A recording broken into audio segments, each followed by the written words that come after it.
Because you pick up here and there, in one point here, one point there. Then then you have to make sense in your mind. I go It's back. good. We are learning. You told me to look at the second shlok. You said no, second shlok is best. I went back to the. But I always say the translation No, you after say the the shlok, shlok and you say so it's very easy yeah, to. But at that time, neglect. you can't remember everything what you told us. Yeah. So I go back and try to meditate on that thing, what you was trying to say, and that's such a shlok. Govind Joshi. Yes.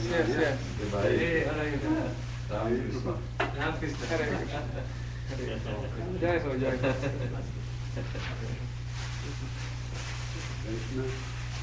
Okay.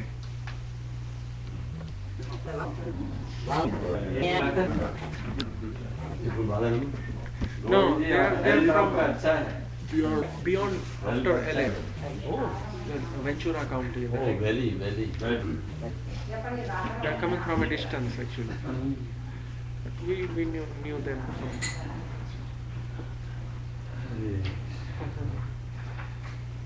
Nepal से है वो. अच्छा. वो उनका नाम गोविंद जोशी है. अद्वैता चंद्रदास. अद्वैता चंद्रदास. और उनके भाई हैं. Yeah. I remember the face. I don't know the name. After he's gone back, we've been to the band.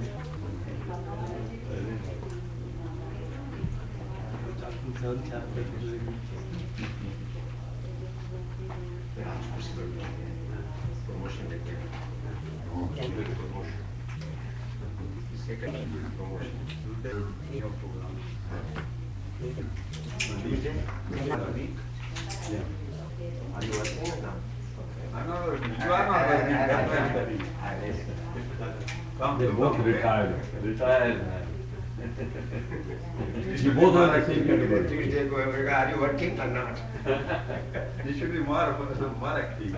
He just retired, no? He just retired. Retired. What? 2 साल हो गया. 2 साल हो गया. भाई साहब 2 साल हो गया. Couple years. इसको 2 साल हो गया? 2 साल हो गया? Retirement, you don't have to be idle. You have to change your activity. That's the thing.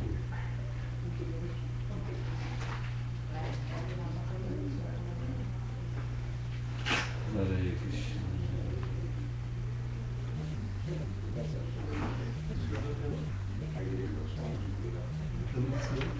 Raj Surya. Raj Surya. R-A-J-S-U-R-S. Right cash. Don't type the name, because then we have to deposit in a bank and there's so many. Yeah, because they don't have a, You should have You can do it tomorrow. non-profit. You can do it tomorrow. Non-profit. Non-profit. Just put in an envelope, write your name and Yeah. so you can know from whom. I mean, if you are planning to come here, no? Right. And ask Gandhi by this Gandhi is doing. Yeah. You can have. Right. Okay. He got me started. I saw a lecture, I came to the lecture around 7 years back. Oh. Alaram Temple. Right, his lecture. His lecture. He also used to. In the evening. Or in the evening. On Saturday night, he gave a Right, lecture. right. I came to his lecture. I didn't only one lecture though. Mm. And Alaram Temple. For last 6 years, he has got Sanskrit education, music education, all the Shastras, all the Goswami books. Then after the lecture, he told that he went to Vrindavan to study. Right, yeah. I remember the day when he Yeah, I remember that. Now he's graduate. He still studying every day. Full-time study for Shastra. last week I was great. Shastra.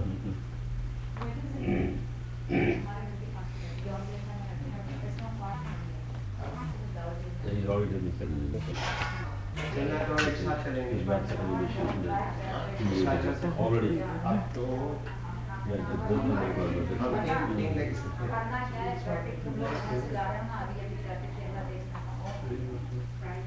them How are you doing? About you? Usually you have to come here? Yes, bro. So, But it is temporary assignment, right? yeah, this is I go consulting to be a client site. So my client is in Philadelphia, so I have to go there. They're asking me to stay there. They're going to give me everything, accommodation, everything. I don't have to travel like this, but I'm staying. Every week I have to go and come back. But they're saying that if it's too long, they're going to provide me accommodation, everything to stay me there. Hare Krishna ji. How are you, Mother? Good, how are you? Good. I'm One more fine.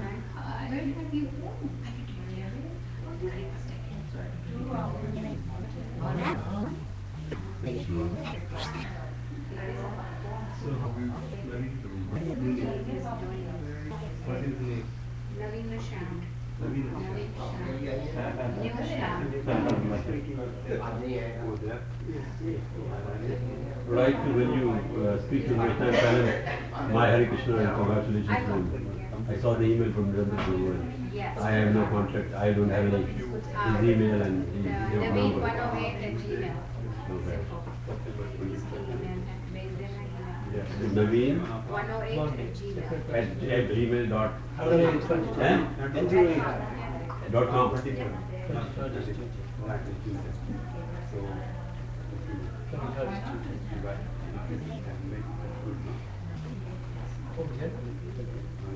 You have received the email? You have received the email for Once a year I get it. Because I can give you the address. It is the same. Hare Krishna. No, not Rana. I said.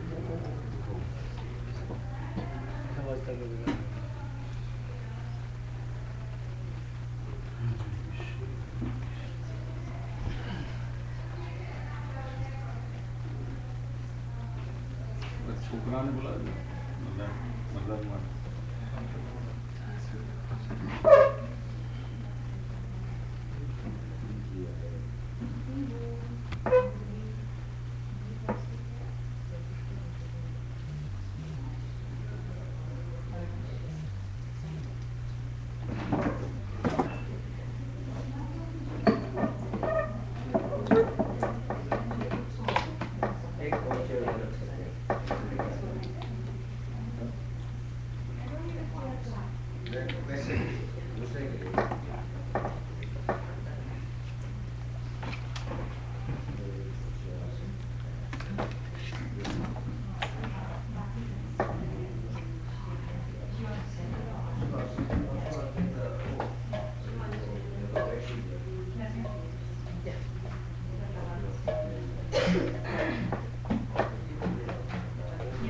So, we can start now.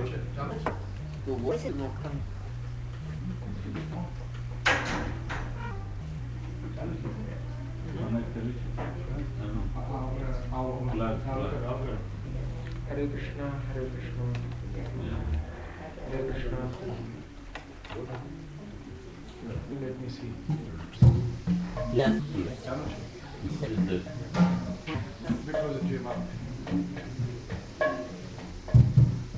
Hare Krishna.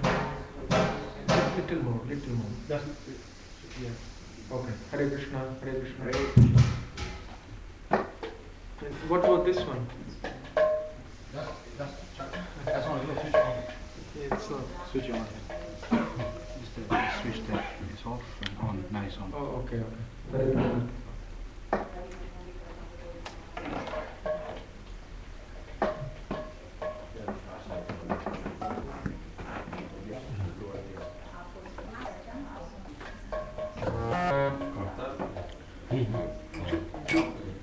और भी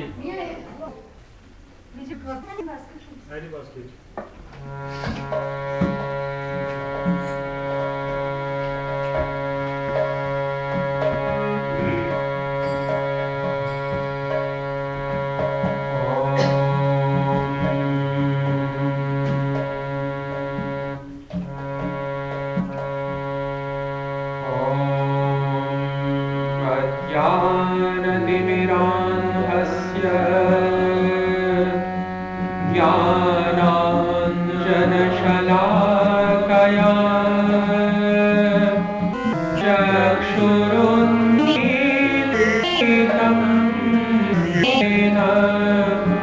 तस्मै श्री गुरवे नमः। श्री चैतन्यमनोभीष्टम् स्थापितं येन भूतले स्वयं रूपः कदा मह्यं ददाति स्वपदान्तिकम्। वन्देऽहं श्रीगुरोः श्रीयुतपदकमलम् श्रीगुरुं वैष्णवांश्च श्रीरूपं साग्रजातम्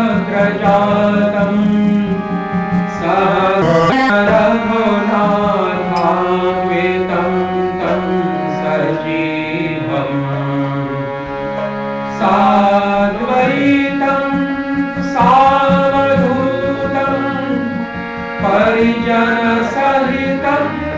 कृष्णचैतन्यदेवम् श्रीराधा कृष्णपादान् सहगणललिता श्रीविशाखान्वितांश्च हे कृष्ण करुणासिन्धो दीनबन्धो जगत्पते गोपेश गोपिकान्त राधाकान्त नमोऽस्तुते। तप्त काञ्चन गौराङ्गी Radhe Vrindavaneshwari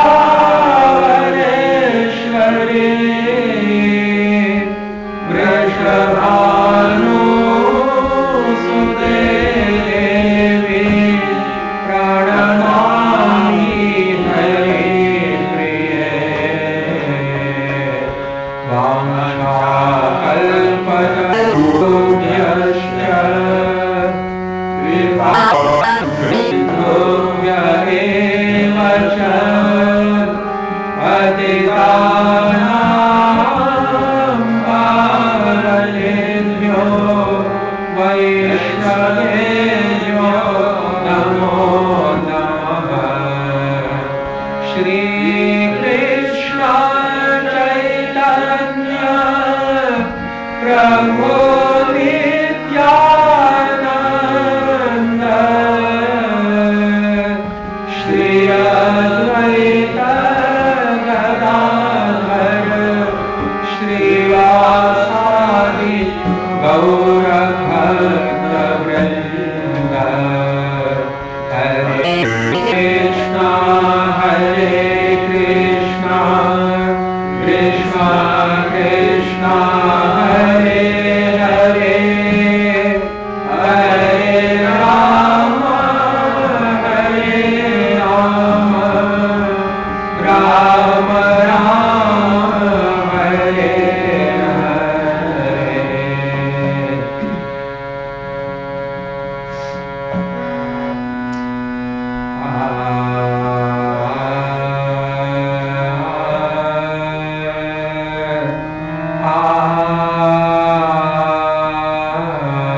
Hare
Krishna, Krishna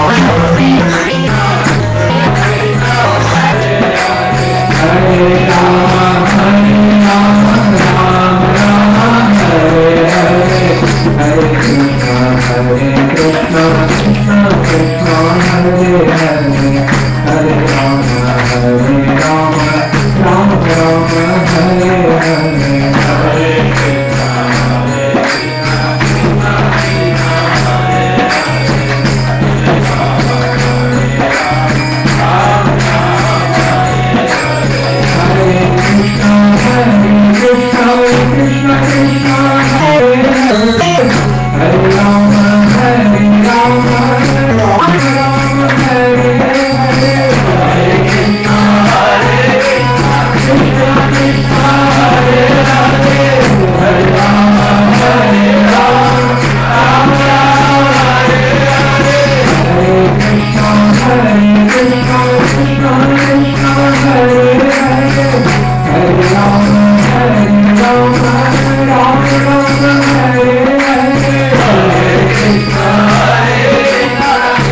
Vishnupad Paramhans परिव्राजकाचार्यवर्य अष्टोत्तरशतश्री अभय चरणारविंद भक्ति वेदांत स्वामी श्रील प्रभुपाद की नित्य लीला प्रविष्ट ओम Vishnupad Paramhans परिव्राजकाचार्यवर्य अष्टोत्तरशतश्री His Divine Grace Abhaya Charanaravind Bhakti Vedanta Swami Srila Prabhupada Ki Grantharaj Srimad Bhagavad Mahapurana Ki Srimad Bhagavatam Katha Mahamahotsav Ki Yuga Dharma Shri Harinam Sankirtan Ki Samaveta Bhakta Vrinda Ki Nitai Gaura Premanande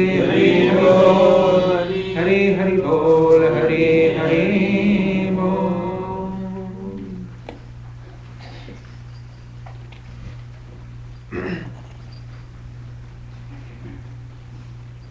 Hare Krishna. Hare Krishna. तो आज का प्रवचन भारत की राष्ट्रीय भाषा हिंदी में हो ऐसा भक्तों का अनुरोध है। अतएव आज का प्रवचन राष्ट्रीय भाषा हिंदी में होगा। थोड़ा सा इंग्लिश में कहना, बच्चे हैं। ठीक है।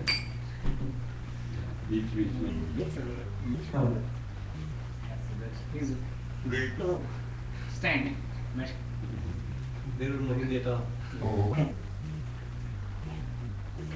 So as we have been having the session for last 4 days in English, predominantly, with Hindi intermittently, so today's session will be Hindi predominantly and English intermittently. Okay. तो आज की इस अति शुभा मंगलमयी पावन सायंकालीन वेला में सर्वप्रथम भगवान श्री श्री राधा गोविंद देव के अतिशय करार्चित पाद पद्मों में तत्परिकर श्री ललिता देवी, श्री विशाखा देवी, श्री रूपरती मंजरी प्रभृति के साथ अनंत बार प्रणतियों को संपन्न करते हुए एवं साथ ही साथ कलयुग पावनावतार एवं कलयुग के इस वर्तमान वेला में श्री भारत वर्षस्थ गौड़ मंडलांतर्वर्ती श्री नवद्वीप मायापुर धामस्थ श्री अंतर्द्वीप योगपीठ चिद स्थल में आविर्भूत होने वाले भगवान श्री श्री ब्रजेंद्र नंदन श्याम सुंदरा भिन्न श्री श्री कृष्ण चैतन्य महाप्रभु जो कि श्री राधा भाव एवं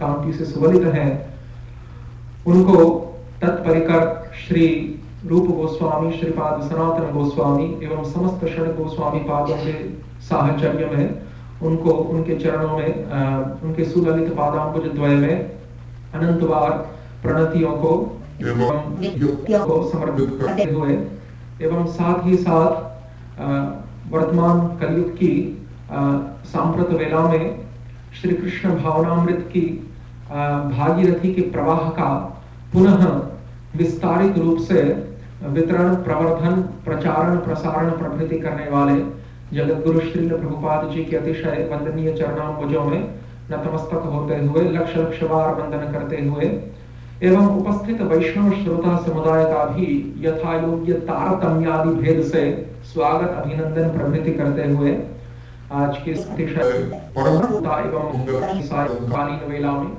हम क्रमशः श्रीमद् भागवत के दशम स्कंद के श्री गीत एवं पूर्व जो श्रृंगार रस है, ब्रज ब्रज लीला का जो श्रृंगार रस है, एवं विशेष करके श्रीमती वृषभानंदिनी राधिका की जो असमौर्थ महिमा है, गरिमामयी जो उनकी महिमा है, उसके भी आस्वादन करने का प्रयत्न करेंगे।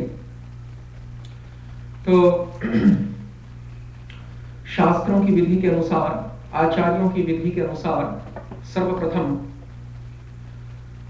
श्रीमद् भागवत रूपी परमहंस संहिता का, शुक मुख विगलित ग्रंथ का आस्वादन करने की परिपाटी क्या है, और विशेष करके श्रीमद् भागवत के दशम स्कंध जैसे अत्युच्च एवं दशम स्कंध स्थित रास पंचाध्यायी जो सार स्वरूप प्रकरण है संपूर्ण दशम स्कंध का, वैसे श्रीमद् भागवत के अति उच्चतम प्रकरण के आस्वादन करने की परिपाटी विशेष क्या है कि जिस परिपाटी विशेष का दिग्दर्शन भगवान श्री कृष्ण चैतन्य महाप्रभु एवं तत्परिकर उनके जो अनुयायी वृंद है, गोस्वामी पाद है, अन्य पूर्वाचार्य वृंद है, जिन्होंने दिया है।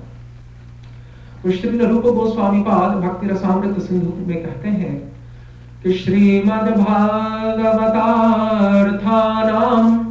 आस्वादो रसिकैः सह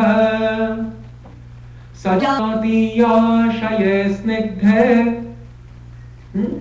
श्रीमद् भागवतार्थानां आस्वादो रसिकैः सह सजातीयाशये स्निग्धे, अर्थात जो सजातीय स्निग्ध रसिक महाभागवतों का संग है, और जो साधु संग को स्वतः वरे, और वैसा जो अति उत्कृष्ट साधु संग है, वरेण्य साधु संग है, स्वतः जो वरेण्य साधु संग है, उस स्वतः वरेण्य अति उच्च रसिक महाभागवतों के संग में जो कि सजातीयाशय है और स्निग्ध है, ऐसे संग में श्रीमद् भागवतम के अर्थों का रसास्वादन करना चाहिए। यह परिपाटी दिग्दर्शित हुई श्री रूप गोस्वामी पाद के द्वारा भक्ति रसामृत सिंधु नाम की उनकी मौलिक रचना में, उनके स्वकीय ग्रंथ में।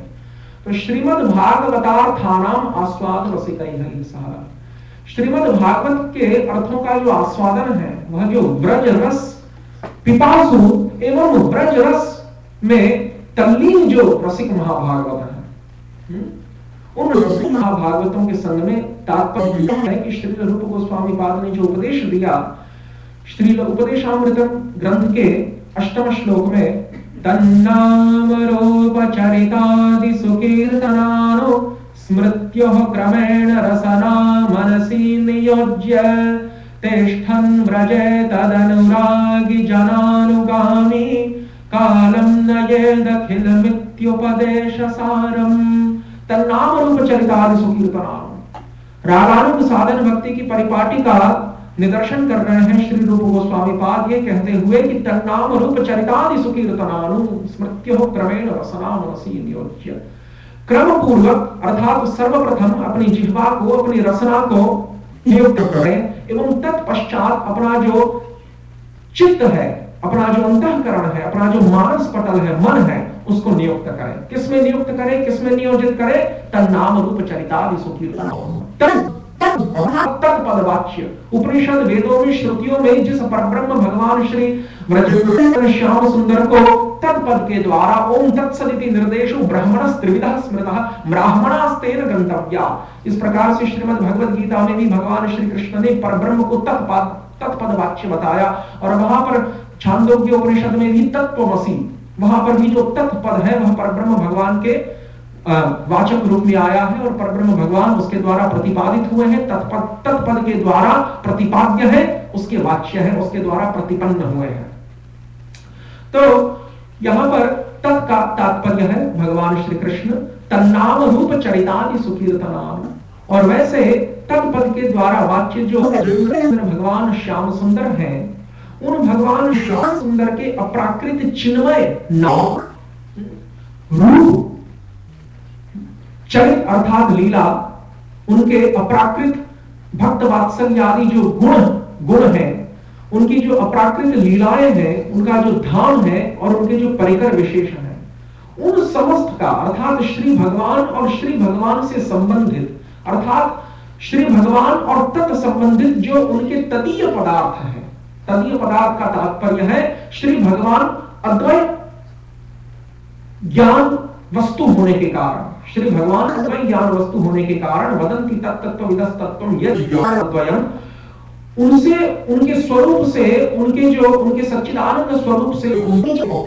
नाम है, गुण है, रूप है, क्रीड़ाएं हैं, लीला अर्थात सुरत व्यापार है, धाम है और परिकर विशेष है, पार्षद विशेष है, ये समस्त अभिन्न माने जाते हैं क्योंकि भगवान अद्वैत ज्ञान तत्व है, अद्वैत ब्रह्म स्वरूप है। उनमें स्वगत भेद नहीं है, उनमें उनके स्वरूप में द्वैत नहीं है, अर्थात उनके नाम रूप गुण लीला इत्यादि उनके स्वरूप के ही अंग होने के कारण उनके स्वरूप से अविभाज्य है, उनके स्वरूप के अविभाज्य अंग है। तो यहां पर तन्नाम रूप चरितादि सुकीर्तनाम भगवान श्री श्याम सुंदर के जो अति मधुर अप्राकृत चिन्मय नाम रूप गुण लीला धाम परिकर इत्यादि है, उन समस्त का अनुशीलन करने में, उस अनुशीलन रूपी कार्य में सर्वप्रथम जिह्वा को नियुक्त किया जाए, अर्थात जिह्वा के द्वारा उन नाम रूप गुण लीला धाम परिकर इत्यादि वस्तुओं का, चिन्मय पदार्थों का, चिन्मय वस्तुओं का जो किसी भी अंश में मायिक नहीं है, क्योंकि यदि ये समस्त वस्तुएं मायिक होती तो फिर भगवान श्री अपने पद्म पुराण में जो कहा होता उनकी इस प्रकार से उक्ति न देखी जाती कि नाम चिंतामणि कृष्ण चैतन्य रस विग्रह पूर्ण शुद्धो नित्य मुक्तो अभिन्नत्वान् नाम नामिनः अतः श्री कृष्ण नामादि न भवेद् ग्राह्यमिन्द्रियैः सेवोन्मुखे जिह्वादौ स्वयमेव स्फुरत्यतः। ये जो उक्ति है, जो नाम को पूर्णतया, नाम चिंतामणि कृष्ण, नाम चेतन होने के कारण, चेतन इसीलिए है क्योंकि श्री कृष्ण स्वयं ही नाम के रूप में प्रादुर्भूत हुए हैं। अतएव श्री कृष्ण नामाष्टकम में भी श्री रूप गोस्वामी पाद कहते हैं वाच्यम वाचकमित्युदेति भवतो स्वरूपम, वाच्यम वाचकमित्युदेति भवतो स्वरूपम तत्र जानीमहे, अर्थात जो वाच्य स्वरूप श्री कृष्ण है और उस वाच्य स्वरूप श्री कृष्ण को बताने वाला उनका जो नाम है, ये नाम और नामी दोनों वास्तव में अभिन्न है। वाच्यम वाचक मृत्युदेति भवतो नाम स्वरूपद्वयम्, ये अद्वैत तत्व है।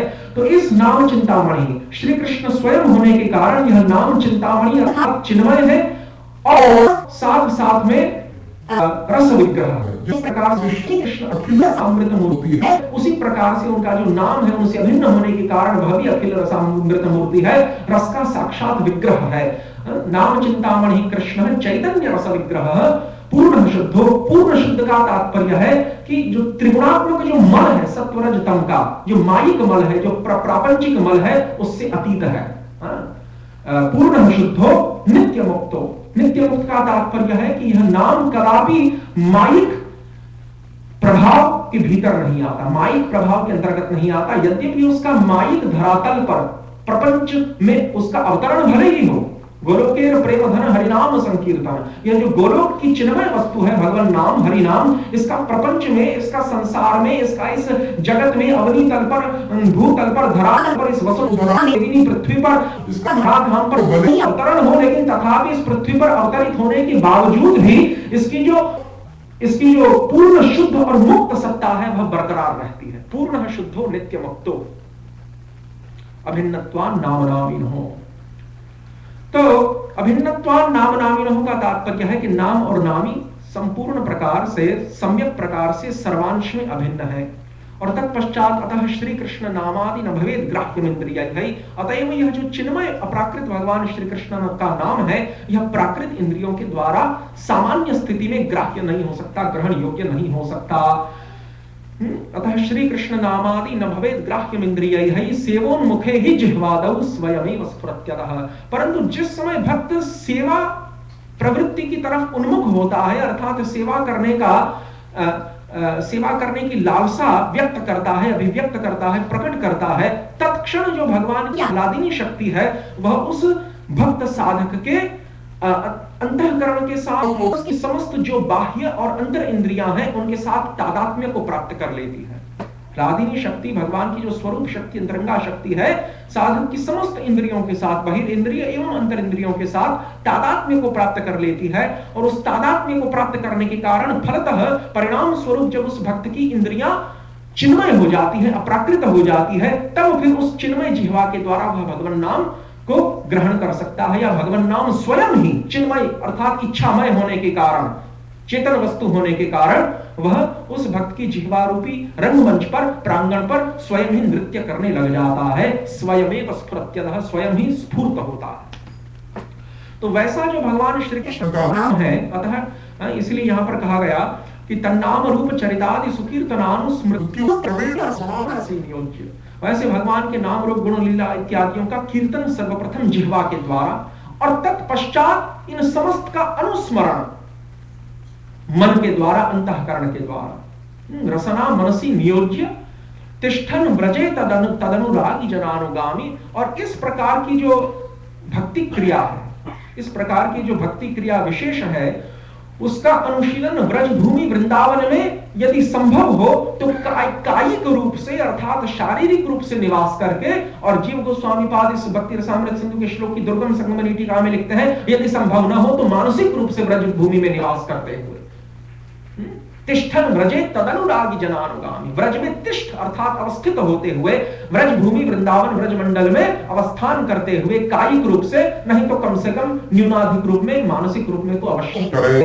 तो तिष्ठन व्रजे तदनुरागी जनानुगामी, एवं व्रज में निवास करते हुए भगवान श्री कृष्ण के जो अनुरागी जन हैं उनका अनुगमन करते हुए। अनुरागी जन का तात्पर्य है कि जो नित्य परिकर है श्री कृष्ण की व्रज लीला के, जैसे श्रीदाम सुबल मधुमंगल ललिता विशाखानंद यशोदा इत्यादि, अपने अपने रस के अनुसार, अपने अपने संबंध के अनुसार उन भगवान श्री कृष्ण की नित्य व्रज लीला के नित्य सिद्ध परिकरों का अनुगमन करें। तदनुरागी जनानुगामी कालम नईद खिलमत्युपदेश सारम। और इस प्रकार से अपने संपूर्ण काल को, साधक देह जब तक सत्ता में है, अस्तित्व में है, तावत पर्यंत अर्थात जब तक मृत्यु उपस्थित नहीं होती तब तक काल को अतिवाहित करता रहे, व्यतीत करता रहे। कालम नयेद अखिल मित्युपदेश सारम, यही अखिल उपदेशों का सार है। रूप गोस्वामी ने उपदेशामृतम के 7वें श्लोक में कह दिया, कालम नयेद अखिल मित्युपदेश सारम। यह रागमार्ग भजन की परिपाटी है, रागानुगा साधन भक्ति की।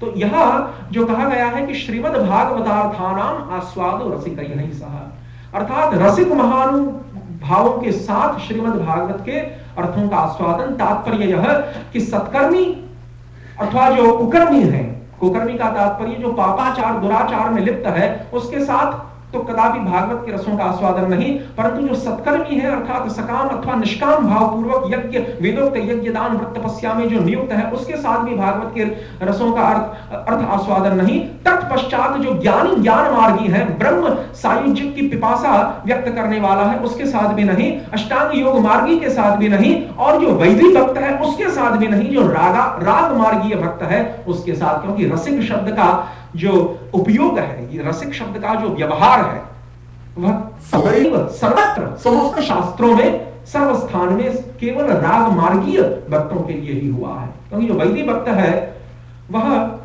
उसको रसिक का शीर्षक नहीं दिया जाता, उसको रसिक की उपाधि नहीं दी जाती है। तो श्रीमद् भागवतार्थानाम आस्वादो रसिकैः सह, रूप गोस्वामी ने जो कहा कि श्रीमद् भागवतम के अर्थों का रसिक महानुभावों के मध्य में आस्वादन किया जाए। और वे रसिक महानुभाव कैसे हो?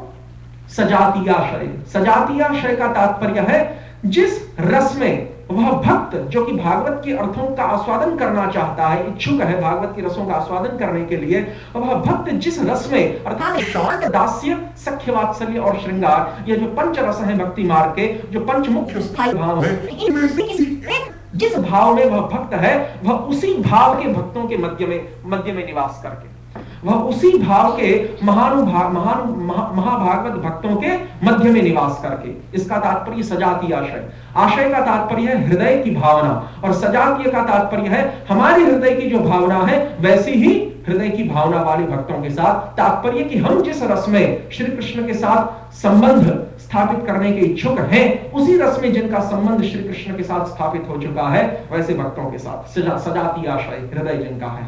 सजातीयाशय स्निग्धे। परंतु एक दूसरी शर्त यहाँ रखते हैं कि यदि महानुभागवत भक्त सजातीयाशय हो भी, लेकिन यदि हमारे प्रति कर्कश हो, चिकने न हो, स्निग्ध न हो, स्निग्ध का तात्पर्य कि हमारे प्रति अनुकूल न हो, वो हमें अपना संग न देना चाहते हो, तब फिर ऐसे महानुभागवत सजातीयाशय भागवत महाभागवतों के संग में भी भागवत के अर्थों का रसास्वादन नहीं हो सकता। उनका स्निग्ध होना अर्थात अस्मद प्रति अर्थात हमारे प्रति उनका चिकना होना, अर्थात कर्कशता रहित होना, अर्थात प्रतिकूलता रहित होकर अनुकूल्यमय होना अति आवश्यक है। सजातीयाशय स्निग्धे साधु संघ स्वतो वरे। और सजातीयाशय स्निग्ध होने पर भी यदि अस्मत् सम स्थिति में है, अस्मत् सम स्थिति का अर्थ है यदि हमारे समान स्तर पे है अथवा हमारे से निम्न स्तर पे है तो भी उनका संग नहीं हो सकता, हमारे से उच्च स्तर पे होनी चाहिए। साधु संघ स्वतो वरे, इसलिए जो स्वतः वरेण्य अर्थात हमारे से श्रेष्ठ पद पर आसीन है वैसे रसिक महाभागवत गणों का संग जो सजातीयाशय और स्निग्ध हो, उनके संग में श्रीमद् भागवत के अर्थों का आस्वादन करना, यह राग मार्गीय भजन की परिपाटी बताई गई श्री रूप गोस्वामी पाद के साम्प्रत सिंधु में। इस प्रकार से श्रीमद् भागवत के रसों का जो आस्वादन है वह संपन्न होता है। तो श्रीमद् भागवत साक्षात, सर्वप्रथम हम श्रीमद् भागवत के स्वरूप से परिचित हों, तत्पश्चात जो दशम स्कंद का स्वरूप है उससे परिचित हों, एवं तदनंतर जो रास पंचाध्यायी का स्वरूप है उससे परिचित हो, और तदनंतर रास पंचाध्यायी के अंतर्गत आने वाला जो गोपी गीत है उसके स्वरूप से परिचित हो। तो श्रीमद् भागवतम जिस प्रकार से हम गत चत्वारी अथवा तुर्य दिवसों से व्याख्यान करते आ रहे हैं, और यह जिस व्याख्यान श्रृंखला का पंचम दिवस है, तो जिस प्रकार से गत 4 दिनों से हम व्याख्यान करते आ रहे हैं, श्रीमद् भागवत की जो अपूर्व महिमा है, गरिमा है, उससे तुम अवगत हो चुके हैं। परंतु श्रीमद् भागवत न केवल सर्व शास्त्रों में शिरोमणि है, जिस प्रकार से हमने देखा, श्रीमद् भागवत न केवल समस्त शास्त्रों में चक्रवर्ती रूप से, शिरोमणि रूप से समग्र शास्त्रों के साम्राज्य पद पर विराजमान है, लेकिन सम्राट पद पर विराजमान है, लेकिन तथापि श्रीमद् भागवत की कुछ अन्य महिमा भी है। श्रीमद् भागवत साक्षात भगवान श्री कृष्ण का स्वरूप है।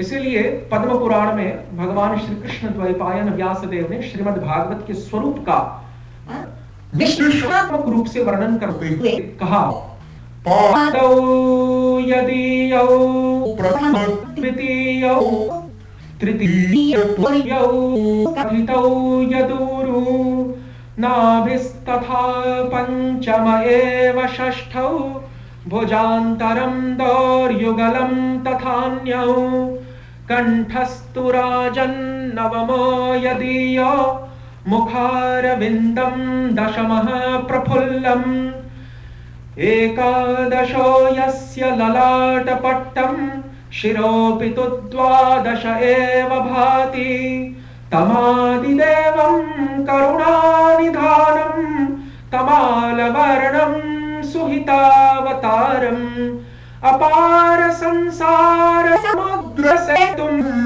भजामहे भागवत स्वरूपम।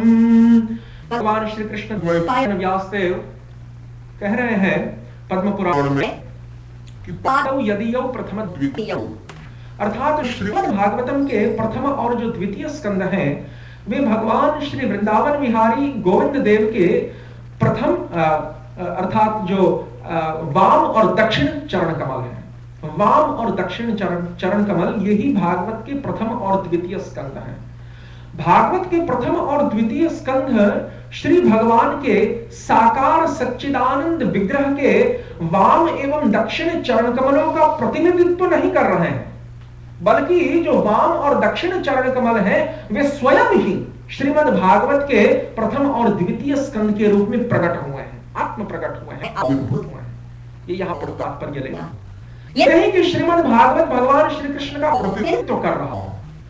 प्रतिनिधित्व करने का तात्पर्य यह है कि श्रीमद् भागवतम जो प्रतिनिधि है वह जिसका प्रतिनिधित्व कर रहा है उस व्यक्ति से अथवा उस वस्तु से भिन्न हो जाता है, क्योंकि इस संसार में भी जो प्रतिनिधित्व करने वाली वस्तु है और जिसका प्रतिनिधित्व कर रही है उस व्यक्ति से पृथक भिन्न मानी जाती है। परंतु श्रीमद् भागवत प्रतिनिधित्व न करने के कारण स्वयं ही सच्चिदानंद विग्रह श्री गोविंद देव होने के कारण उसके प्रथम और द्वितीय स्कंधों को यहाँ पर भगवान श्री व्यासदेव भगवान श्री कृष्ण के साकार विग्रह के वाम और दक्षिण चरण कमल बता रहे हैं। उपमा नहीं दी गई, उपमा तो प्रतिनिधित्व हो जाएगा, यहाँ पर उनके वास्तविक स्वरूप का दर्शन करवाया जा रहा है। और तृतीय तो यदोरु, जो तृतीय और चतुर्थ स्कंद है श्रीमद् भागवत के, वो भगवान श्री कृष्ण के वाम और दक्षिण उरु युगल है। उरु युगल का तात्पर्य जांघें हैं, बाईं और दाईं जांघें, अर्थात वाम एवं दक्षिण उरु युगल, left and right thighs of the lord are personified as the third and the fourth cantos of Bhagavatam.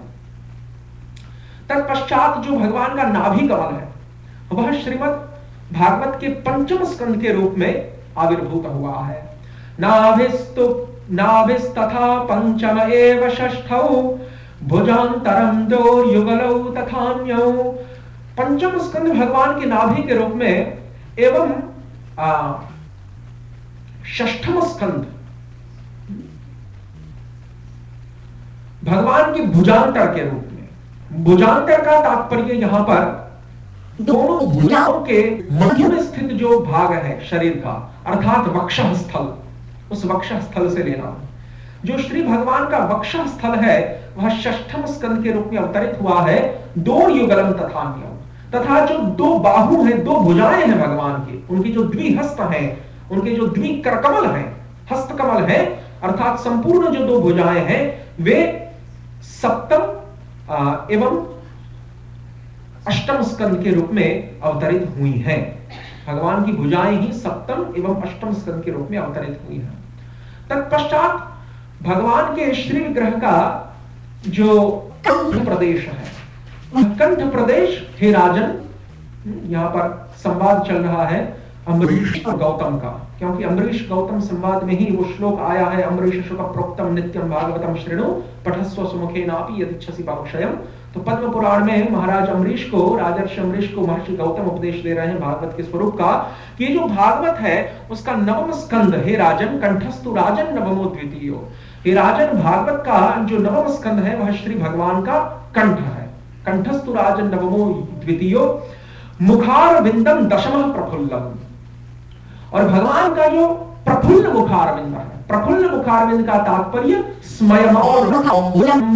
जिस प्रकार से यहाँ पर हमारे आचार्य पादों ने, विशेष करके विश्वनाथ चक्रवर्ती ठाकुर ने, दशम स्कंद को प्रफुल्ल जो मुखारविंद बताया गया है पद्म पुराण के इस श्लोक में, मुखारविंदम दशमः प्रफुल्लम, प्रकृष्ट रूप से फुल्ल अर्थात उल्लसित जो मुखारविंद है भगवान का, प्रकृष्ट रूप से, that lotus face of the Lord which is completely smiling, which is smiling full of pleasure, which is perfectly smiling full of pleasure. प्रफुल्लम, प्रफुल्लम का तात्पर्य है प्रकृष्ट रूप से अथवा सम्यक प्रकार से जो फुल्ल है, अर्थात उत्फुल्ल है, अर्थात जो उल्लसित है भगवान का मुख, अर्थात स्मयमान मुखाम्बुजम। क्योंकि श्रीमद् भागवत में रास पंचाध्यायी के प्रारंभ में, श्रीमद् भागवत के दशम स्कंद के 29वें अध्याय से 33वें अध्याय तक, 29, 30, 31, 32 एवं 33, अर्थात 39, 33, 31, 32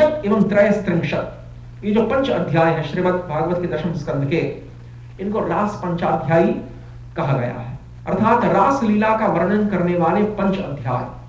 और इस रास पंचाध्यायी के प्रारंभ में श्री भगवान के स्वरूप का जहां पर वर्णन किया गया है, रात्रि शरदोत्फुल्ल मल्लिका वीक्षन्तुं मनश्चक्रे योगमायामुपाश्रितः। भगवान पिता रात्रि, अर्थात श्री भगवान उन रात्रियों के उपस्थित होने पर, कौन सी रात्रियों? रात्रियों के उपस्थित होने पर का तात्पर्य, यहां पर तो एक ही रात्रि का वर्णन है कि श्री भगवान या तो शारदीय पूर्णिमा की जो निशा वेला है उस समय रासलीला संपन्न करते हैं, या फिर जो वासंती रास पूर्णिमा है उसकी निशा वेला में भगवान रासलीला संपन्न करते हैं। अर्थात पूर्णिमा, अर्थात एक दिन ही भगवान की रासलीला संपन्न होती है। तो ता रात्रि ही, यहां पर बहुवचन का प्रयोग व्यासदेव जी ने क्यों किया, कि उन रात्रियों के आने पर। तो यहां पर आचार्य पादों ने रहस्य बताया कि श्री भगवान की इच्छा से जो योग माया शक्ति थी, अर्थात भगवती वृंदा देवी, क्योंकि यहां पर 3 प्रकार की योग माया है कृष्ण लीला में। द्वारका लीला के ऊपर निरीक्षण रखने वाली जो योग माया है उसका नाम सुभद्रा देवी। मथुरा लीला के ऊपर निरीक्षण करने वाली जो योग माया है उसका नाम एकानंशा देवी। मथुरा मधुपुरी की जो लीला है श्री भगवान की, मथुराधीश केशव देव की लीलाओं के ऊपर निरीक्षण रखने वाली, सुपरविजन निरीक्षण करने वाली जो योग माया है उसका नाम है एकानंशा देवी। एकानंशा, जिसका प्रादुर्भाव यशोदा माई के गर्भ से हुआ, वही एकानंशा देवी मथुरा की योग माया है। एवं सुभद्रा जो कृष्ण एवं बलराम की कनिष्ठा भगिनी है, छोटी बहन है, वह मथुरा द्वारकापुरी की लीलाओं के लिए योग माया के रूप में नियुक्त की गई है, उस पद पे नियुक्त की गई है। एवं ब्रज भूमि वृंदावन की जो लीलाएं हैं, जिनको भगवान श्री कृष्ण चंद्र ने 11 वर्ष एवं 250 दिनों तक संपन्न किया, अर्थात 11 वर्ष एवं 52 दिन पर्यंत भगवान श्री कृष्ण ब्रज भूमि वृंदावन में, और तत्पश्चात अक्रूर के आमंत्रण अथवा कंस के आमंत्रण पर उनका प्रस्थान हुआ। तो 11 वर्ष और 250 दिनों तक, 11 वर्ष 52 दिन तक श्री भगवान की जो लीलाएं ब्रज भूमि में हुई, उनके ऊपर निरीक्षण करने वाली जो योग माया है वह द्विधा विभक्त है, 2 भागों में विभक्त है। अर्थात श्री भगवान की ब्रज लीला में शांत रस की लीला, दास्य रस की लीला, सख्य रस की लीला एवं वात्सल्य रस की लीलाओं के ऊपर निरीक्षण करने के लिए भगवती पौर्णमासी देवी को योग माया के स्थान पर नियुक्त किया गया है, जो कि अवंतिका उज्जैनी निवासी जो महर्षि सांदीपनि मुनि है, महर्षि सांदीपनि मुनि जो श्री कृष्ण और बलराम विद्या गुरु है, उन महर्षि सांदीपनि मुनि की जो जननी है, माता है भगवती पौर्णमासी देवी, जो कि ब्रज भूमि वृंदावन में गोकुल महावन में श्री कृष्ण के प्रादुर्भाव से पहले ही आकर निवास करने लगी थी। उन भगवती पौर्णमासी देवी को व्रज लीला में शांत रति, दास्य रति, सख्य रति और वात्सल्य रति की जो लीलाएं हैं उनके ऊपर निरीक्षण करने का और उनको संयमित करने का, नियमित करने का और उन लीलाओं के ऊपर शासन करने का पूर्ण अधिकार दिया गया है। तत्पश्चात ब्रजभूमि वृंदावन में संपन्न होने वाली जो श्रृंगार रस की लीला है, विशेष करके व्रजांगना व्रजवधुओं के साथ, व्रज की कुलांगनाओं के साथ, व्रज रमणियों, व्रज सुंदरियों के साथ, जो व्रज वल्लभियों के साथ संपन्न होने वाली जो श्रृंगार रस की लीला है, उसके ऊपर निरीक्षण करने के लिए एक विशेष योग माया को नियुक्त किया गया है, जिसका नाम भगवती वृंदा देवी अथवा वृंदा सखी, जो कि श्रीमती राधा जी की स्वपक्षा सखी है। स्वपक्षा अर्थात जिस प्रकार से जो अष्ट सखियां हैं, ललिता, विशाखा, रंग देवी, सुदेवी, तुंग विद्या प्रभृति, उसी प्रकार से भगवती वृंदा भी श्रीमती राधिका जी के यूथ में उनके स्वपक्ष की सखी है। तो भगवती वृंदा देवी को ही नियुक्त किया, जो कि वृंदावन की अधिष्ठात्री देवी भी है। वृंदावन की जो अधिष्ठात्री देवी वृंदा देवी है, वे ही ब्रज की श्रृंगार रस की लीलाओं की योग माया निर्धारित की गई है, निश्चित की गई है। तो योग माया का कार्य होता है लीलाओं के ऊपर पूर्ण रूप से नियंत्रण रखना। भगवान की जो लीलाएं हैं उनके ऊपर पूर्ण रूप से नियंत्रण रखना, और लीला के जो 2 अविभाज्य अंग हैं, विषय और आश्रय। आश्रय का तात्पर्य है भगवान के 5 प्रकार के भक्त, शांत रति, दास्य रति, सख्य रति, वात्सल्य रति और श्रृंगार रति। 5 भावों से भावित जो भगवान के भक्त हैं वे तो आश्रय विग्रह हैं, भक्ति रसामृत सिंधु की परिभाषा के अनुसार। और उन 5 प्रकार के भक्तों के हृदय स्थित, चित्त स्थित रसों का अथवा भावों का आस्वादन करने वाले जो श्री भगवान हैं वे विषय विग्रह हैं। तो विषय और आश्रय के संयोग से ही तो लीला घटित होती है। विषय विग्रह श्री भगवान और आश्रय विग्रह भक्त, इन दोनों के संयोग से ही लीला घटित होती है। तो लीला के ऊपर नियंत्रण करने का तात्पर्य है न सिर्फ लीला के ऊपर नियंत्रण करना, परंतु लीला के जो 2 अविभाज्य अंग हैं कि जिन 2 अंगों के बिना लीला जो अंगी है वो घटित ही नहीं हो सकती। लीला अंगी है और लीला के 2 अंग हैं, विषय और आश्रय। विषय विग्रह कृष्ण और आश्रय विग्रह भक्त। तो विषय विग्रह और आश्रय विग्रह इन दोनों के ऊपर भी नियंत्रण करने वाली योग माया ही है। तो भगवती योग माया लीलाओं में रस वैचित्री उत्पन्न करने के लिए उसके पास पूर्ण अधिकार है कि वह श्री भगवान के भगवान की जो सर्वज्ञता शक्ति है और श्री भगवान की जो अन्य वैभव ऐश्वर्य इत्यादि है उनका वह अपहरण कर सकती है, और भक्तों की जो सर्वज्ञता है उसका भी वह अपहरण करने में पूर्ण रूप से स्वतंत्र है। अर्थात यहां पर गर्मी बहुत हो रही है, इन कांचों को खोल दिया जाए। तो श्री योग माया देवी के पास पूर्ण रूप से यह स्वाधिकार है कि वह श्री भगवान और उनके भक्तों को पूर्ण रूप से उनके ऊपर नियंत्रण कर सकती है। तो यहां पर जो योग माया है ब्रज की, वह दो प्रकार से विभक्त है। एक तो है भगवती पौर्णमासी देवी और अन्य है भगवती वृंदा देवी। तो भगवान अपनी तारात्रि ही शरदोत्फुल्ल मल्लिकाः विक्षरन्तु मनश्चक्रे योग माया उपाश्रितः। यहां पर सुखदेव गोस्वामी जी वर्णन कर रहे हैं परीक्षित महाराज के प्रति कि योग माया का आश्रय लेकर श्री भगवान ने उन रात्रियों में रासलीला संपन्न की। तारात्रि योग माया उपाश्रितः।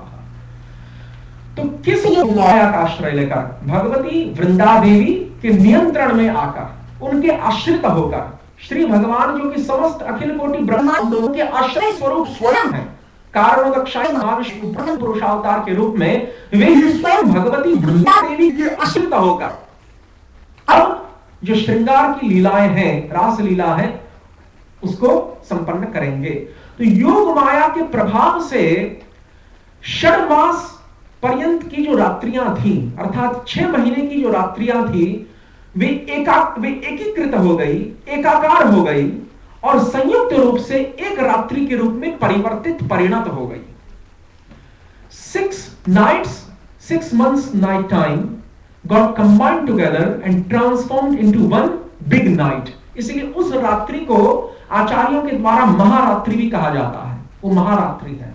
महारात्रि का तात्पर्य कि जो पृथ्वी मास, पृथ्वी के 6 मास पर्यंत की जो रात्रियां हैं, पृथ्वी के अनुसार, स्वर्ग काल के अनुसार गणना नहीं की गई है, पृथ्वी काल के अनुसार 6 मास में आने वाली जो रात्रियां हैं, उन समस्त रात्रियों का एकीकरण हो गया है, समीकरण हो गया है, समुच्चय। उन 6 मास पर्यंत आने वाली रात्रियों का समुच्चय एक रात्रि के रूप में, उस महारात्रि को यहां पर तारात्रि ही, उन रात्रियों के रूप में उस एक महारात्रि का ही यहां पर सुखदेव गोस्वामी वर्णन कर रहे हैं। परंतु भगवान की योग माया शक्ति के प्रभाव में जो अन्य ब्रजवासी थे, सख्य, दास्य, वात्सल्य और शांत रस के जो अन्य परिकर, जो अन्य ब्रजवासी थे, एवं जो अन्य लोग थे, पृथ्वी में निवास करने वाले अन्य जितने भी जीवात्माएं थी, कंस, शिशुपाल इत्यादि, जितने भी इत्यादि जितने भी जंतु पृथ्वी पर निवास करने वाले थे, किसी को भी इस बात का परिज्ञान न हो सका कि 6 मास पर्यंत रात्रि विस्तृत हो गई है। योग माया ने उन सभी को 6 मास पर्यंत निद्रा में रखा है। इसलिए सभी को जागृति के पश्चात ऐसा ही लगा जैसे 12 घंटे की रात्रि व्यतीत हो गई हो और निद्रा से पुनः उत्थित हुए हो। इस प्रकार से सभी को भावना हुई, परंतु वास्तविकता यह थी कि 6 मास पर्यंत वह एक ही रात्रि विस्तृत हो गई थी। तो भगवान पिता रात्रि शरदोत्फुल्ल मल्लिकाः विक्षरन्तु मनश्चक्रे योग माया उपाश्रितः। तो योग माया के आश्रय में जब इस प्रकार से महारात्रि का उपक्रम हुआ, महारात्रि का शुभारंभ हुआ, तब शरदोत्फुल्ल मल्लिकाः, तब शरद ऋतु, भागवत में जिस रास का वर्णन है शारदीय रास, और जय गोस्वामी ने गीत गोविंद महाकाव्य में जिस रास का वर्णन किया है वह वासंती महारास। तो श्रीमद् भागवत के शारदीय महारास अर्थात शरद काल में होने वाला, शरद ऋतु में होने वाला यह महारास है। तो शरद उत्फुल्ल मल्लिका, उस रात्रि में जो शरद ऋतु के स्वाभाविक लक्षण के अनुसार जो मल्लिका पुष्प थे वे उत्फुल्ल होकर सौरभ मंडित हो गए थे, उत्फुल्ल होकर सौरभ मंडित हो गए थे जितने भी मल्लिका पुष्प थे, और उनकी मंद मंद समीर प्रवाहित हो रही थी पर्यावरण एवं वातावरण में। तो शरदोत्फुल्ल मल्लिका विक्षरन्तु मनश्चक्रे, और वैसे वातावरण में भगवान श्री ब्रजेंद्र नंदन के मन में यह वासना उत्पन्न हुई, यह इच्छा उत्पन्न हुई कि मैं रासलीला को संगठित करूं। विक्षरन्तु मनश्चक्रे योग माया उपाश्रितः। तत्पश्चात कहा गया है कि पीतांबर धरः स्रवणी साक्षान मनमथ मनमथः। उस समय श्री भगवान गोपियों के मध्य में मरकतो यथा ब्रज गोपी नाम हेमानाम महामरकतो यथा। उस समय भगवान ब्रज गोपियों के मध्यस्थ, ब्रज गोपियों के बीच में उस प्रकार से प्रकट हुए, उस प्रकार से सुशोभित हुए कि जिस प्रकार से जो महामरकत मणि होता है वह अनेक स्वर्णालंकारों के बीच में सुशोभित होता है। ब्रज गोपीनाम हेमानाम महामरकतो यथा पीतांबर धरः स्रग्वी साक्षान मनमथ मन्मतः। और श्री भगवान पीतांबर पीत वसन को धारण किए हुए स्रग्वी अर्थात वन्य माला से सुशोभित होकर, जो 5 प्रकार के वन्य पुष्पों से निर्मित वैजयंती माला, उस वैजयंती नामक वन्य माला से 5 प्रकार के वन्य फूलों की माला से सुशोभित होते हुए अथवा सुशोभित होकर पीतांबर धरः स्रग्वी साक्षात मनमथ मन्मतः। और वैसे अनिर्वचनीय रूप और छटा को धारण कर लिया कि जो करोड़ों करोड़ों कामदेव, जो कामदेव साधारण ब्रह्मा शिव पर्यंत देवताओं के और ऋषि महर्षियों के, विश्वामित्र सौभरी प्रभृति ऋषि महर्षियों के, योगी तपस्वी और देव दानव मानव समस्त प्राणियों के मनों को मथ डालता है, उस मनमथ अनेक एक कामदेव नहीं, वैसे अनेक कोटि कोटि कंदर्प और कोटि कोटि कामदेव और मनमथों के भी मनों का मंथन करने वाले वैसे स्वरूप को धारण करते हुए अवतरित हुआ। तो श्री भगवान का उस समय जो अनिर्वचनीय रूप था वह एक मनमथ नहीं परंतु करोड़ों मनमथों के मनों को मथ डालने वाले रूप में प्रकट हुआ है। अर्थात करोड़ों कामदेव भी जिन पर न्यौछावर हो जाए वैसे रूप को धारण करके, वैसी जो अपूर्व छटा है, वैसी जो अनिर्वचनीय छवि है, उसको धारण करते हुए श्री भगवान प्रकट हुए हैं। और यहाँ पर हमारे आचार्य पादों का कहना है, विशेष करके श्री कृष्णदास कविराज गोस्वामी पाद की उक्ति है श्री गोविंद लीलामृत महाकाव्य में कि राधा संगे यदा भाति तदा मदन मोहन। अर्थात श्री भगवान कृष्ण व्रज में महारास लीला के समय जब वृषभानुनंदिनी श्रीमती राधिका के साहचर्य में होते हैं, अर्थात जिस समय श्री कृष्ण के वाम पक्ष में श्री राधिका और श्री राधिका के दक्षिण पक्ष में श्री कृष्ण विराजमान, इस प्रकार से जब उन दोनों की उभय विद्यमानता होती है, उभय विद्यमानता, उसी समय श्री कृष्ण के स्वरूप में, उसी समय श्री कृष्ण के सच्चिदानंद विग्रह के पास ऐसी अपूर्व सामर्थ्य आती है, ऐसी अपूर्व सक्षमता आती है कि वह श्री भगवान का स्वरूप करोड़ों करोड़ों कामदेवों के मनों का भी मंथन कर दें। अन्यथा वह सामर्थ्य श्री कृष्ण के स्वरूप में नहीं। जब श्री कृष्ण का सच्चिदानंद विग्रह श्री वृषभानुनंदिनी के संग में है, राधा संगे यदा भाति तदा मदन मोहन, जब श्री कृष्ण श्री राधा के साथ है उसी समय वह मदन मोहन कहला सकते हैं। अर्थात उसी समय उनके पास यह सामर्थ्य आती है, उनके रूप में यह सामर्थ्य आती है, यह अनिर्वचनीय सामर्थ्य आती है कि वह समस्त करोड़ों करोड़ों कामदेवों का भी मोहन कर सके। अन्यथा मनमथों का मोहन करना, कंदर्पों का, पुष्प बाणों का, वनों का, कामदेवों का मोहन करना संभव नहीं है। श्री राधा त्यक्त श्री कृष्ण के लिए अथवा श्री राधा अवशिष्ट श्री कृष्ण के लिए अथवा श्री राधा पृथकीकृत श्री कृष्ण के लिए। इसलिए राधा संगे यदा भाति तदा मदन मोहन, जिस समय श्री राधा जी के संग में भाति, भाति अर्थात सुशोभित होते हैं, श्री कृष्ण चमकते हैं, उसी समय वो मदन मोहन कहला सकते हैं, कामदेवों के आकर्षक, कामदेवों की मोहन कहला सकते हैं। राधा संगी यदा भाति तदा एव मदन मोहन। तो यहां पर पीतांबर धरः स्रग्वी साक्षात मनमथ मन्मथः स्मयमान मुखाम्बुजः, ऐसे जो श्री कृष्ण थे उन्होंने अपना जो मुखार बिंद है, अपने मुखार बिंद पे स्मित चितवन को प्रकट किया, स्मित चितवन को प्रकट किया, स्मयमान मुखाम्बुजः, अपने मुख कमल पर, अपना जो मुखाम्बुज है, मुख पद्म है, उस पर उन्होंने स्मित, स्मयमान, स्मयमान का तात्पर्य खिलखिलाकर हंसना नहीं है, स्मयमान का तात्पर्य है मंद मंद रूप से श्रृंगार भाव में जिस प्रकार से नायक नायिका के प्रति, श्रृंगार भाव में जिस प्रकार नायक नायिका के प्रति, और उसमें भी जिस प्रकार से धीर ललित नायक, क्योंकि 4 प्रकार के नायकों का वर्णन किया श्री रूप गोस्वामी पाद ने भक्ति रसामृत सिंधु में, उसमें से वृंदावन विहारी श्री कृष्ण धीर ललित नायक है। द्वारकाधीश श्री कृष्ण धीर प्रशांत, वो नहीं, वहां कुरुक्षेत्र में धीर प्रशांत नायक हैं गीता का उपदेश देते समय। तो धीरोद्धत और धीर ललित, ये दो प्रकार के नायक व्रज में हैं। व्रज में जिस समय असुरों का मर्दन कर रहे हैं, केशी, चाणूर, मुष्टिक, केशी, धेनुक इत्यादि, प्रलंब इत्यादि असुरों का जिस समय मर्दन कर रहे हैं, अघबक इत्यादि, असुर बकासुर इत्यादि असुरों का जिस समय मर्दन कर रहे हैं वृंदावन में, उस समय श्री कृष्ण धीरोद्धत नायक है, very impudent hero, full of arrogance, धीरोद्धत नायक। और जिस समय भगवान व्रज गोपांगनाओं के साथ रास क्रीड़ा संपन्न कर रहे हैं, उस समय धीर ललित नायक है। और जिस समय कुरुक्षेत्र में भगवद गीता का उपदेश अपने श्री मुख से निसृत कर रहे हैं, मुख पद्मात विनिसृता, गीता मुख पद्मात विनिसृता, भगवान की श्री मुख कमल से जिस समय भगवद गीता विनिसृत होती है कुरुक्षेत्र के सम्रांगण में, समर भूमि में, उस समय श्री भगवान धीर प्रशांत नायक है। अन्यथा द्वारका एवं मथुरा में निवास करने वाले जो श्री कृष्ण हैं, वह धीर उदात्त नायक है, धीरोदात्त। तो इस प्रकार से चार प्रकार के नायक हैं, और ये चारों ही प्रकार के नायक श्री कृष्ण के व्यक्तित्व में, ये चारों ही प्रकार के नायकत्व प्राप्त होते हैं।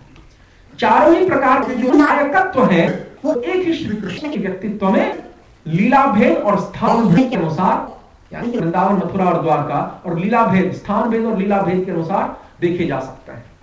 तो श्री महारास लीला के समय जो श्री कृष्ण विद्यमान है, वो धीर ललित नायक के रूप में विद्यमान है। और नायक के चार भेद हैं मुख्य रूप से, और नायिकाओं के 390 भेद कर दिए हैं रूप गोस्वामी पाद ने, विश्लेषण करते करते, छांट कर विश्लेषण करते हुए नायिकाओं के 390 भेद कर दिए हैं उज्ज्वल नीलमणि में। नायिका भेद प्रकरण को यदि आप पढ़ें, ये अप्राकृत चिन्मय व्रजरस की बात है। यहाँ पर ये भौतिक जड़ है, तुच्छ श्रृंगार रस की बात नहीं हो रही है।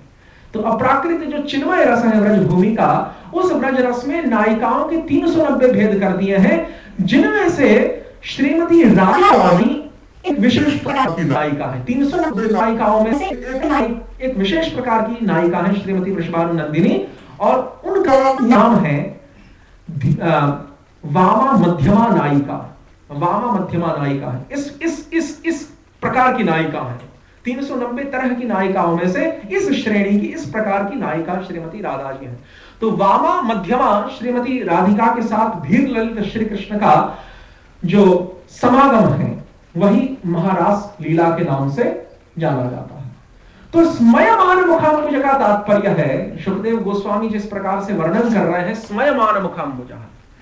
स्मयमान मुखाम्बुज का तात्पर्य है कि श्री भगवान उस श्रृंगार भावोचित, उस व्रज में प्रवाहित होने वाला, या बीच में इस तरह से घूमिए, वो कंसंट्रेशन गेट्स डिस्ट्रैक्टेड, शांति से पहले श्रवण करिए पश्चात।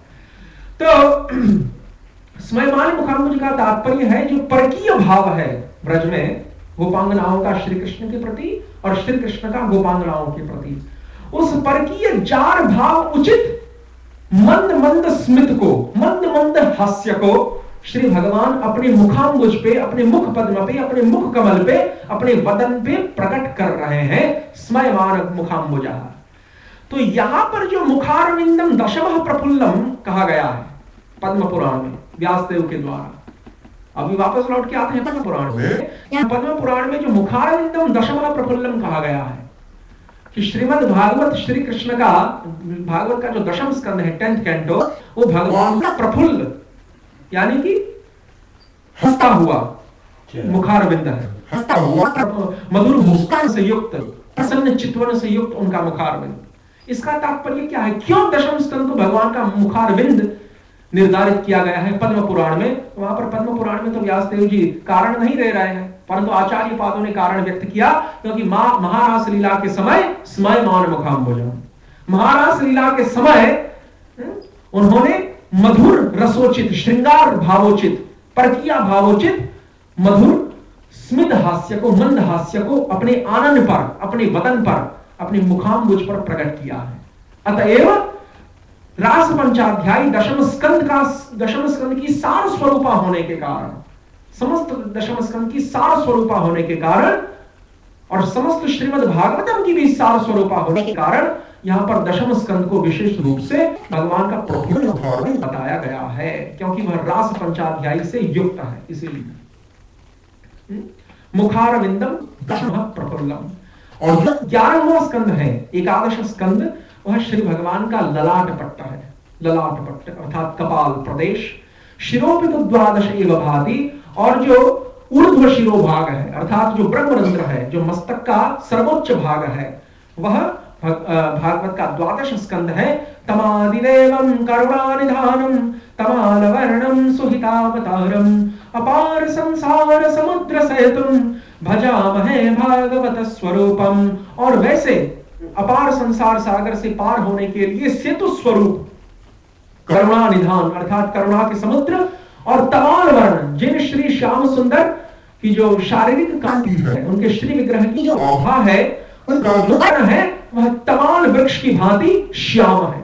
और वही श्याम सुंदर श्री कृष्ण जो कि तमाल वर्ण है अर्थात श्याम वर्ण के हैं, वही श्रीमद् भागवत के रूप में प्रकट हुए हैं। इसलिए श्रीमद् भागवत को भी यहाँ पर तमाल वर्ण कहा गया है अर्थात श्याम सुंदर ही कहा गया। भागवत के लिए श्याम सुंदर संबोधन का प्रयोग है, तमाल वर्ण संबोधन का प्रयोग है। तमादि देवम करुणा, यहाँ पर भागवत की भागवत स्वरूपम भजामहे भागवत स्वरूपम, यहाँ पर श्री कृष्ण के स्वरूप की वंदना नहीं की गई है। इस पद्म पुराण के श्लोक में भागवत के स्वरूप की वंदना की गई है, अर्थात मैं उस भागवत के स्वरूप का भजन करता हूं। हम भजन करते हैं, जैसे वहां पर भागवत के प्रथम श्लोक में सत्यम परम धीमहि, वहां पर व्यासदेव जी ने एक वचन का प्रयोग नहीं किया, बहुवचन का प्रयोग किया है। धीमहि का तात्पर्य मैं अपने समस्त अनुयायियों के साथ, व्यासदेव जी कह रहे हैं मैं अपने समस्त अनुयायियों के साथ भगवान वासुदेव का ध्यान करता हूं। धीमहि बहुवचनांत प्रयोग है। उसी प्रकार से यहां पर भी व्यासदेव जी ने बहुवचनांत का प्रयोग किया है भागवत के लिए, कि श्री भागवत का हम लोग भजन करते हैं, श्री भागवत का हम लोग भजन करते हैं। भजामहे भागवत स्वरूपम, जो कैसा है, अपार संसार समुद्र सेतुम, अपार संसार समुद्र सेतुम भागवतम। वो भागवत कैसा है, अपार संसार रूपी जो समुद्र है, उस अपार संसार